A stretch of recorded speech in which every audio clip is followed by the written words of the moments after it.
Жалпыға сәлем. Егер сізді жөтел шаршатқан болса, немесе жөтелдің емін іздеген болсаңыз, бұл видео сізге пайдалы болатынына сенімдімін. Бүгін мен сіздерге жөтелді 1-2 күнде тоқтататын, дәріхананың дәрілерін қолданбай, үй жағдайында жасауға болатын ең жақсы нәтиже беретін әдістерді көрсетіп кетемін. Бұл кеңестерді күнделікті өз пациенттеріме де ұсынып отырамын, сондықтан тиімділігі дәлелденген. Видеоның соңына шейін көріп, осындай пайдалы видеоларды жіберіп алмау үшін арнаға тіркеліп, лайк басып кетіңіз. Оған қоса видео соңында жөтелмен дәрігерге қашан бару керек екенін айтып отырамын. Бұл өте маңызды. Жөтел ең жиі кездесетін проблема. Суықтап қалсаң да, тұмау басалса да бірден ұстайды да қалады. Әсіресе ең жаманы түнде қоймайды, ұйқы бермейді, жұмысқа кедергі жасайды. Жөтел демдеу үшін әуелі оның түрін анықтап алу керек. Құрғақ жөтел ме, жоқ әлде ылғалды жөтел ме? Оны сізге бар болғаны 10 секундта жеткілікті болады анықтауға. Құрғақ жөтел кезінде мысалы қақырық жоқ, тамағыңыз жыбырлайды, түнде жөтел күшейеді.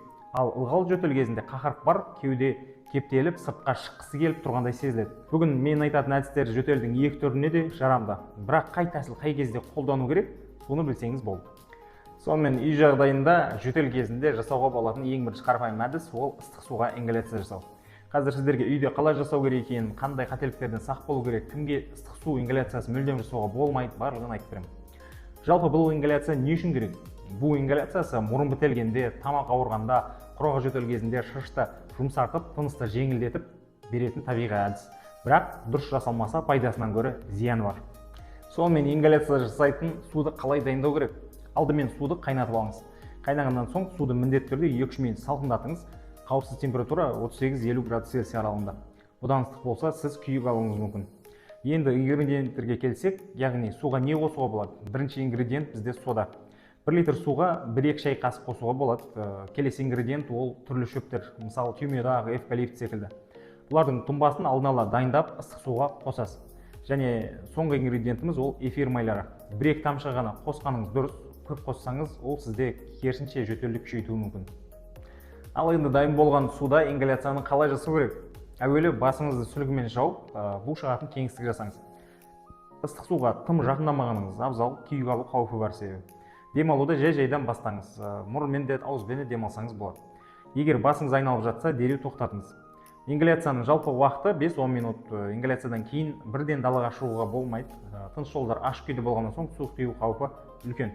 1-2 сағат жылы жерде болыңыз, сақтаныңыз, салқын сулардан әзірге тыйылған дұрыс. Видеоның маңызды жеріне де келіп жеттік. Кімге бұл ингаляция жасауға болмайды? Құрметті көрермен, бұл бөлім өте маңызды. Бұл ингаляциясы келесі жағдайларда жасауға тыйым салынады. Егер сізде дене қызуы сол сәтте 37-5-тен жоғары болса, егер сізде жүрек жеткіліксіздігі, тыныс жеткіліксіздігі болса, мұрнынан қан кетуге бейім адамдардың қатарынан болсаңыз да сақтаныңыз. Егер де сол кезде сізде іріңдік аурулар, іріңді ангина, іріңді синусит болса, іріңді процесті ол одан бетер күшейтеді. Сол себепті сол сәтте сізге ингаляция жасауға болмайды. Келесі жөтел кезінде үй жағдайында жасауға болатын әдіс бұл жылу компрессы. Ол кеудені ашатын ең қауіпсіз әдістерге жатады. Кеуде мен арқаға жылу қою тыныс жолындағы қан айналымын жақсартады. Бұл жөтелді тез арада азайтуға көмектеседі. Қауіпсіз жылытқыштар ретінде сіз жылы тұзды мақтаға орау арқылы қолдансаңыз болады. Одан қалса жылы сүлгі, термопластика, жылы су бөтелкесін қолданыңыз. 10-15 минут қойсаңыз жеткілікті. Балаларға қолданар алдын міндетті түрде температураны қолмен тексеріп алыңыз. Жөтел кезінде сіз жөтелді жұмсартатын 3 тиімді сусынды қолдансаңыз да болады. Жөтелдің пайда болуының 70% себебі ол шырыштың қою болу. Ал бұрынғылардағы шырыштар тек су ішкенде сұйылады, жұмсарып, кейіннен шығып отырады. Жөтел кезінде сіз үшін ең пайдалы сусындарға мына 3 сусынды жатқызуға болады. Біріншісі ол жылы суға бал мен лимон қосып ішу. Бұл қоспа тамақты тыныштандырады. Екінші сусын ол түймедақ шайы, қабынуды азайтуға көмектеседі. Және соңғы сусын ол жылы сүтке бал қосып ішу. Ол әсіресе түнгі жөтелді жақсы басады. Бірақ та есте сақтаңыз, бал 1 жасқа дейінгі балаларға берілмейді. Енді сіздерге түнгі жөтелді дереу басатын рефлекторлық әдіс туралы да айтып берейін. Бұл әдісті көп адам білмейді. Егер түнде құрғақ жөтел ұстаса, бұл жүйке рефлексінен болады. Бұл кезде сізге не көмектеседі? Сізге 1-2 жұтым жылы су немесе 1 шай қасық бал көмектеседі. Бұл тамақтың нерв рецепторларын тыныштандырады, көп жағдайда жөтел бірден тоқтайды. Қақырықтар жылдам түсіретін дренаж позасы туралы да сіздерге айтып берейін. Қақырық шықпай тұрса, ол кеудеде жабысып. Мына поза ең жақсы дренаж әдісі болып саналады. Бірінші төсектің шетіне, етпетіне жатып, кеудені төменірек түсіру керек. Ал екінші адам арқаңыздан өкпе тұсынан жеңіл қағып 5 минут уқаласа жеткілікті. Бұл әдіс балаларда да ересектерде де жұмыс істейді. Бөлмедегі ауаны дұрыс ылғалдандыру өте маңызды. Құрғақ ауа жөтелді 2 есе күшейтеді. Бөлме ауасының ылғалдылық көрсеткіші 40-60% болса жеткілікті. Үйдің ауасын ылғалдандыру үшін ылғалдатқыш қосу керек. Ылғал сүлгі ілсеңіз де болады. Кейде бөлмені жиі желдетуде көмектеседі. Бұл өте қарапайым, бірақ әсер ететін жақсы әдіс. Сізге тез әсер ететін араб әдісі туралы да айтқым келіп отыр. Ол үшін бізге жылы су мен тұз керек. Бұл әдіс тамақты дереу жұмсартады. Ол үшін 1 стакан жылы суға 1 шай қасық тұз салып қозғаймыз. Дайын болған соң ауызды тамақты шайып отырамыз. Күніне 3 рет шайып отырсаңыз жеткілікті. Нәтижесінде қабыну азаяды және жөтел рефлексі төмендейді. Ал енді дәрігерге қашан міндетті түрде бару керек? Сол туралы айтайық. Себебі жөтел ол бірнеше дерттің бастамасы болуы мүмкін. Жоғарыда мен айтқан әдістер үй жағдайында сізге көмектеседі, бірақ мына белгілер болса, дәрігерге міндетті түрде барыңыз.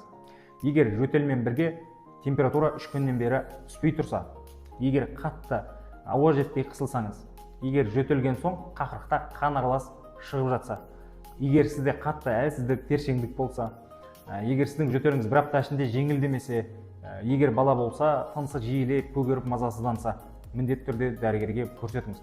Дәрігер қажет болса, керекті анализдерді тағайындап, инструменталды зерттеу жүргізуі мүмкін. Мысалы, кеуде қуысының рентгенографиясы деген сияқты. Бұл пневмония, бронхит немесе аллергиялық реакция болуы да мүмкін. Мінекей, сіздермен үй жағдайында жөтелді 1-2 күнде тоқтатуға көмектесетін ең тиімді, қауіпсіз, дәлелді әдістерді талқыладық. Видео пайдалы болса, лайк басып, арнаға жазылып қойыңыз. Қандай тақырып видео сіздерге қызық болады, комментте жазыңыз. Келесі видеода сол тақырыпта талқылауға тырысамын. Бұйырса, келесі жолыққанша сау сәлеметте болыңыздар.